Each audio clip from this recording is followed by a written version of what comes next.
Placer estar con ustedes aquí. Bueno, allí veíamos en el micro las acciones que se han tomado desde la comunidad internacional, pero cómo poco a poco van generando impacto en la política interna. Decía Juan Guaidó que él ha tenido comunicación con casi todos los mandatarios del mundo que lo reconocen, cosa que no puede decir Nicolás Maduro. Ayer veíamos a los representantes del grupo de contacto reunidos, sí, en el Palacio Presidencial de Miraflores, pero pareciera que no es quizás en una actitud de reconocimiento, sino más bien como que las acciones van por otro lado, ¿no? ¿Qué nos dice todas esas imágenes que hemos tenido a la vista en los últimos días? Bueno, creo que el proceso político venezolano que se inicia el 10 de enero de este año, cuando más de 60 países desconocen la supuesta o pretendida segunda presidencia del señor Maduro al frente del gobierno, decía, es una tercera fase importante porque es una fase en la cual ya se han agotado otras vías de transformación y cambio político en Venezuela. Hemos visto en una primera gran fase la posibilidad del intento que se trató de hacer para que factores internos vinculados al gobierno del señor Maduro dieran el paso al frente para desconocerlo y plegarse a la Constitución y a lo que es el gobierno legítimamente constituido a partir del 233 de la Constitución. Y vimos efectivamente que el 23 de febrero y días siguientes esa primera fase no logró concreción. Después se intentó una segunda fase en la cual fue mucho más abierta, mucho más directa, a través de mecanismos de amnistía, a través de propuestas de buscar conciliación, incluso de modificar o quitar sanciones internacionales a altos funcionarios del gobierno que pudieran plegarse a la Constitución y al gobierno legítimo de Juan Guaidó, y sin embargo aquello tampoco dio resultado. Y creo que por eso se da a una tercera fase.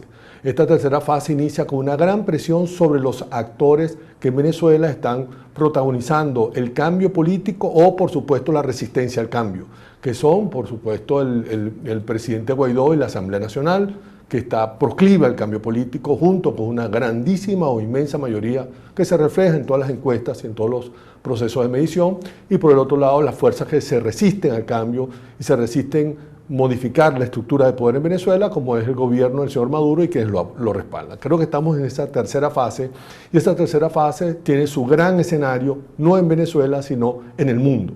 Y lo que estamos viendo sencillamente es la recomposición, la alineación de los países que hasta ahora han participado activamente en estas dos primeras fases.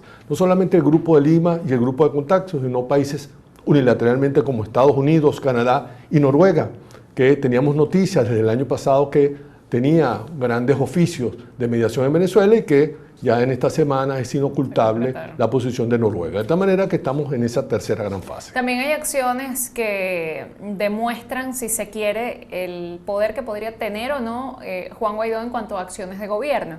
Él comenzó con el nombramiento de embajadores, de representantes ante distintos gobiernos, pero ahora ya vemos cosas como, por ejemplo, la recuperación de las sedes diplomáticas, de las estructuras físicas, específicamente en Estados Unidos.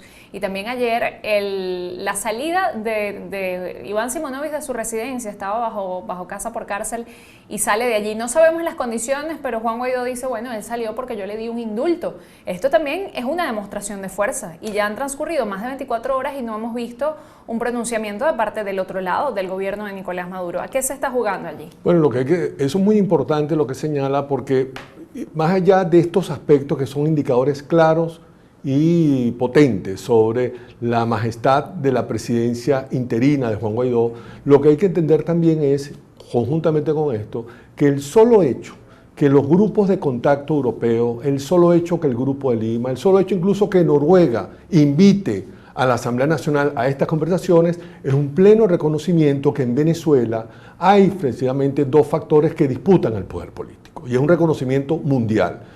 Las Naciones Unidas hasta ahora, por ejemplo, no han reconocido el interinato de Guaidó como lo ha hecho la Organización de Estados Americanos, pero evidentemente no solamente Guterres, sino los factores más importantes del mundo libre que están en las Naciones Unidas, de ningún modo desconocerán la importancia y el peso político que tiene Juan Guaidó y todos aquellos que lo acompañan. De tal manera que esto hay que dejarlo muy claro el día de hoy.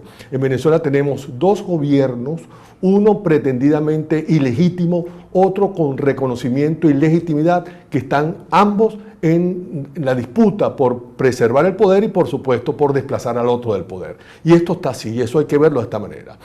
Yo advierto frente a esto que es totalmente peregrino señalar que el gobierno del señor Maduro se encuentra en Oslo, en Noruega, o se encontró en Noruega negociando la salida del señor Maduro. Esto realmente hay que ser muy peregrino para afirmarlo. El señor Maduro hará todo el esfuerzo en estos procesos de negociación para preservar el poder, aunque tenga que hacer concesiones, como la liberación, por ejemplo, de un Simonovic, que no sabemos hasta dónde eso puede ser una muestra de buena fe por parte del gobierno cuestionado, del gobierno que está efectivamente sindicado de actividades criminales como el del señor Maduro. Claro, lo que bueno, sí es cierto no es sabemos si fue una concesión de Maduro, si fue una fuga, no sabemos las condiciones. Las condiciones, pero lo interesante de esto es que no se piense que, porque se ha rodado en las redes, se ha manejado en los medios de comunicación algunos, la especie de que estamos prácticamente en la recta final, que el gobierno del señor Maduro sencillamente está negociando su capitulación, y no, todavía hay mucho que hacer, mucho que labrar, y quiero llamar la alerta y la atención de la ciudadanía que se mantenga firme respaldando a Juan Guaidó frente a estos procesos que apenas comienzan. ¿Y qué le hace pensar a usted eso, que no se está en la recta final y que no se está negociando la capitulación? Por la naturaleza y caracterización del régimen del señor Maduro.